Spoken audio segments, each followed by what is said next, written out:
software as a service, SaaS. It is just using others computer. जो SaaS का keyword है या जो बज़वर्ड है, it is just like exploding. ये बहुत ज्यादा आजकल हॉट चीज है, मशहूर चीज है कि SaaS बेस्ड सॉफ्टवेयर है, SaaS बेस्ड सर्विसेज है. तो लेट अस डिस्कस. पहले ये समझते हैं कि क्या है SaaS. आसान लफ्जों में SaaS, ये क्या चीज है, किसको SaaS हम बोल रहे हैं, और I mean, क्या वैल्यू ये ऐड कर रहा है कि क्यों ये तो मशहूर हो गया. SaaS का जो बेसिक मॉडल है ना, वो बहुत सिंपल सा है, जिसका बेसिकली मतलब ये है कि फॉर एग्जांपल मेरे पास एक सॉफ्टवेयर है जो मेरे लैपटॉप पे मैंने इंस्टॉल किया और मेरे लैपटॉप पे वो चल रहा है. SaaS आपको सिंपल ये कहता है कि अगर आपने कोई सॉफ्टवेयर यूज करना है तो उसको आपको अपने कंप्यूटर पे, अपने लैपटॉप पे इंस्टॉल करने की जरूरत नहीं है. अब ये देखने में बहुत सिंपल चीज है, लेकिन it actually changes the user. यानी एक जमाना था कि फॉर एग्जांपल याहू मैसेंजर था, वो उसको यूज करने के लिए मुझे उसको अपने कंप्यूटर पे इंस्टॉल करना पड़ता था. Only then I will be able to communicate with, other of my friends, other of my colleagues.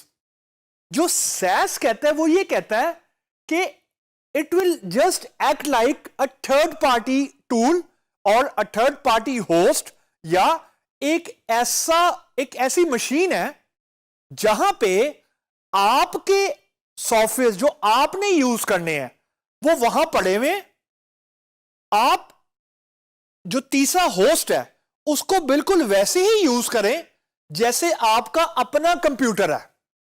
इसको कहते हैं बेसिकली क्लाउड. क्लाउड से मुराद ये है, या SaaS से मुराद ये है कि जो सॉफ्टवेयर एक्चुअली मेरी कंप्यूटर पे होने चाहिए थे, मेरे लैपटॉप पे होने चाहिए थे, क्योंकि उनको मैंने यूज करना था, तो यूज तो अभी भी मैं ही कर रहा हूं, लेकिन फर्क सिर्फ ये है कि दी सॉफ्टवेयर, उनको ऐसे सॉफ्टवेयर की इंस्टॉलेशन मेरे लोकल पीसी पे होना जरूरी नहीं है. अब ये बीइंग अ नॉर्मल यूजर तो मुझे इतना नहीं फर्क पड़ता कि चलो मैंने ईमेल यूज कर ली एंड सो ऑन. अब इसको जरा बिजनेस व्यू पॉइंट से सोचे, जहां पे इलेक्ट्रिसिटी की कॉस्ट है, इलेक्ट्रिसिटी किसी वक्त भी जा सकती है, इंटरनेट रिलायबल ऐसा आना शुरू हुआ है. यानी ऐसे कंट्री में जहां पे डिपेंडेंसीज हैं, वल्नरेबिलिटीज हैं, रिस्क मौजूद हैं, अगर आपको दो ऑप्शन दी जाए, एक ऑप्शन ये कि आपने अपना डेटा सेंटर, अपने कंप्यूटर्स जहां पे क्लाइंट का डेटा पड़ा हुआ है, अपने ईमेल सर्वर्स, हर चीज आपने खुद मेंटेन करनी है, और अगर लाइट चली जाती है, कोई डिजास्टर हो जाता है, तो आप रिस्पॉन्सिबल है. आजकल के जमाने में बिजनेसेस हर चीज बर्दाश्त कर सकते हैं, हर चीज अफोर्ड कर सकते हैं, except they can not afford to lose the client data. Simple, full stop, इसमें कोई बहस नहीं है, क्योंकि data is the key. Data के जरिए वो क्लाइंट को पिच कर रहे हैं, डेटा के जरिए वो क्लाइंट को एक्सेस कर रहे हैं, वर्सेस ये एक सिनेरियो था कि हर चीज खुद मेंटेन करें. डेटा सेंटर्स, वो सर्वर्स जहां पे आपका कस्टमर का डेटा पड़ा हुआ है, आपके प्रोडक्ट्स पड़े हुए हैं, आपकी सेल पड़ी हुई है, सेल का डेटा पड़ा हुआ है, वो आप खुद मेंटेन करें, वर्सेस एक ऐसा थर्ड पार्टी मौजूद है जो ये कहता है कि आपको डेटा सेंटर मेंटेन करने की जो कॉस्ट है, और सबसे ज्यादा जरूरी जो रिस्क है, वो आपको बर्दाश्त करने की जरूरत नहीं है. What does it? इसका क्या मतलब है? इसका मतलब यह है कि जब डेटा सेंटर बनाना है तो आपको बहुत महंगे हार्डवेयर खरीदने हैं. अब हार्डवेयर महंगे तो खरीद लिए, अब उनको आपने मेंटेन भी करना है, तो परचेजिंग द एक्सपेंसिव हार्डवेयर और फिर उनको मेंटेन करना, और फिर खुदा ना खासा अगर कोई डिजास्टर हो जाता है तो बैकअप एंड रिकवरी के लिए भी आपको सर्विस खरीदने हैं. ये सारी की सारी जो फैसिलिटीज हैं वो आपको एक थर्ड पार्टी प्रोवाइड कर रही है और ऑब्वियसली उसके वो कुछ चार्जेस वो अब आपसे ले रही है। तो इसको बोलते हैं cloud. Now if you see the image, सबसे टॉप पे यूजर बैठा हुआ है, यानी मैं और आप बैठे हुए। उसके नीचे अब यूजर ने अगर वेबसाइट एक्सेस करनी है, कोई सॉफ्टवेयर एक्सेस करना है, अपनी इवन कोई word file, excel file access करनी है, तो वो डायरेक्टली अब क्लाउड पे जाएगा।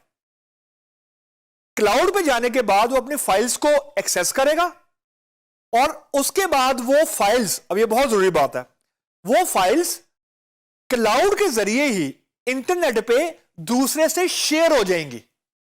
यानी ये बिल्कुल वैसे ही है कि एक फाइल मेरे कंप्यूटर पे पड़ी हुई थी और मैंने वो दूसरे से अगर शेयर करनी है विदाउट क्लाउड तो मुझे उसको ईमेल करनी पड़ती है। लेकिन with the help of a cloud या SaaS based service, software as a service, मैं अपना फाइल्स, अपना डेटा, अपनी वेबसाइट, अपने सॉफ्टवेयर्स किसी दूसरे से शेयर कर सकता हूं without even installing that software into my computer.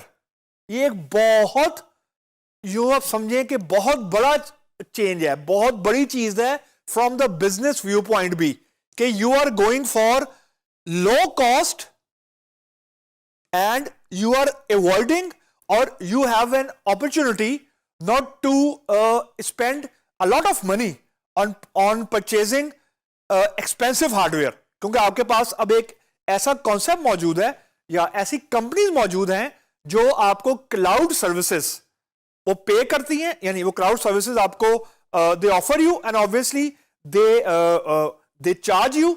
फर्क सिर्फ ये है कि आपको कोई अपफ्रंट कॉस्ट नहीं देनी, दे यू हैव टू पे एज यू यूज, और अगर आपकी जरूरत ज्यादा है तो आप ज्यादा पे करेंगे।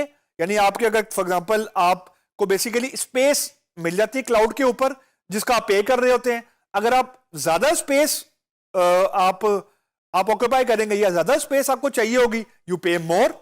और अगर आप कम स्पेस आप ऑक्यूपाई करेंगे या कम उसकी यूजेबिलिटी होगी, आप उसको पैसे कम पे करेंगे। So software as a service is a very very trend setting concept, जिसके जरिए आपकी जो एप्लीकेशंस हैं उनकी एप्लीकेशन की जो यूजेज है और जो कॉस्ट है मेंटेनेंस की, वो ड्रास्टिकली कम हो जाती है when you move to cloud.